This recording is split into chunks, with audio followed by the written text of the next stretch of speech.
Tactique du diable de Clive Staples Lewis. 5e lettre.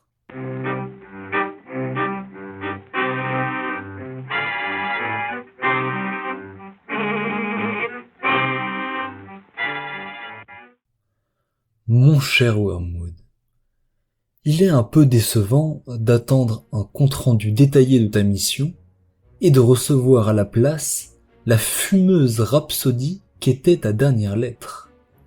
Tu m'affirmes que tu es délirant de joie parce que les Européens ont entrepris une nouvelle guerre. Mais je ne sais que trop bien ce qui s'est passé avec toi. Tu n'es pas délirant du tout. Tu es tout bonnement ivre. En lisant entre les lignes du rapport incohérent que tu me fais sur la nuit d'insomnie de ton protégé, je peux me faire une idée assez juste de ton état d'esprit. Pour la première fois dans ta carrière, tu as goûté de ce vin qui est la récompense de nos labeurs, l'angoisse et le désarroi d'une âme humaine. Et ce vin t'est monté à la tête. J'aurais bien du mal à t'en blâmer.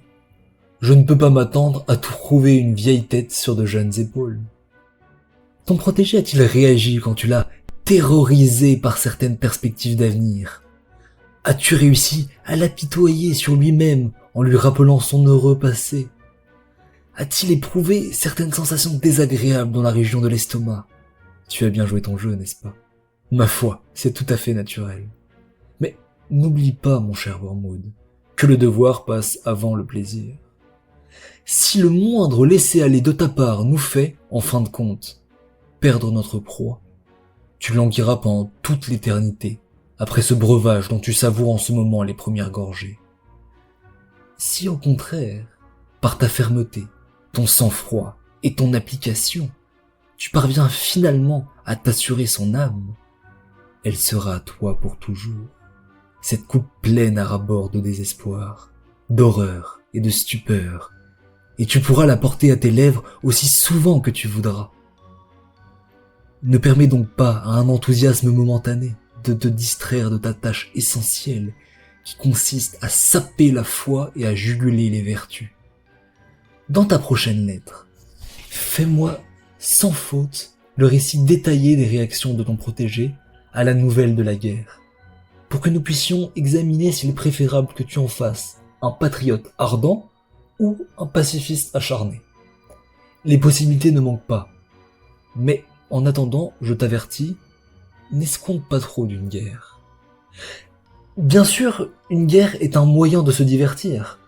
Pour nos myriades de travailleurs acharnés, la terreur momentanée et les souffrances prolongées des hommes sont un délassement légitime et agréable. Mais quel bien permanent pourra-t-il sortir si nous n'en faisons pas usage pour amener des âmes à notre Père d'en bas? Quand je pense aux épreuves que subissent pour un temps certains hommes qui finissent malgré tout par nous échapper, je ressens la même chose que si l'on me permettait de manger le premier plat du menu d'un banquet princier pour me priver ensuite du reste. C'est bien pire que de ne pas y avoir goûté du tout. L'ennemi, fidèle à sa stratégie barbare, nous autorise à assister à la courte détresse de ses favoris pour nous infliger le supplice de Tantale, pour se jouer de nous, en nous voyant rester sur notre faim à la suite du blocus qu'il maintient, de l'aveu général, pendant la phase actuelle du grand conflit. Pensons donc à la manière de tirer parti de cette guerre européenne plutôt qu'à celle d'en jouir. Car, sous certains rapports, elle ne nous est rien moins que favorable. Sans doute pouvons-nous tabler sur une bonne dose de cruauté et d'immoralité. Mais si nous ne sommes pas sur nos gardes, nous verrons des milliers de personnes se tourner, au sein de l'épreuve, vers l'ennemi. D'autres encore, sans aller aussi loin, se détourneront néanmoins par dizaines de milliers de leurs propres préoccupations pour défendre des valeurs et des idées qui leur sembleront plus dignes d'intérêt que leur moi. Je sais que l'ennemi désapprouve bon nombre de ces idées, mais c'est justement là où il se montre si déloyal. Il fait souvent grand cas de ceux qui ont donné leur vie pour une cause qu'il estime mauvaise, en se fondant sur le sovisme monstrueux que ces hommes croyaient que c'était la bonne et qu'ils l'avaient servi de leur mieux. Considère également les conditions peu favorables pour nous dans lesquelles meurent les gens en temps de guerre. des hommes sont tués à des endroits où ils savent qu'ils risquent de l'être, et, pour autant qu'ils font partie du clan de l'ennemi, où ils vont après s'être préparés à la mort. Comme ce serait préférable pour nous si tous les hommes mouraient dans des cliniques coûteuses, entourés de médecins qui mentent, d'infirmières qui mentent, d'amis qui mentent, selon la formation que nous leur avons donnée, et qui promettent la vie aux mourants, qui les confirment dans l'idée que, parce qu'ils sont malades, il faut tout leur passer, et qui vont même, si nos envoyés ont bien fait leur travail, jusqu'à taire toute allusion à un prêtre, de peur d'éveiller les soupçons du malade.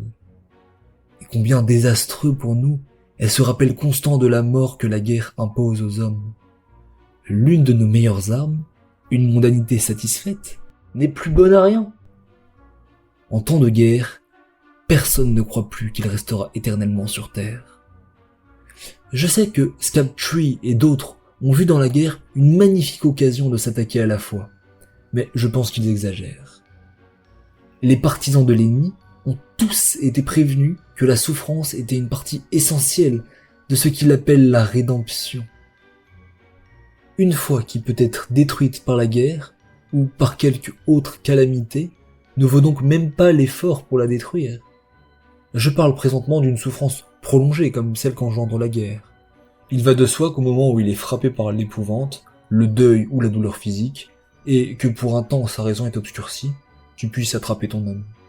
Mais, même alors, s'il fait appel au quartier général de l'ennemi, il y a de fortes chances que la place soit bien défendue. Ton oncle affectionné, Screwtape.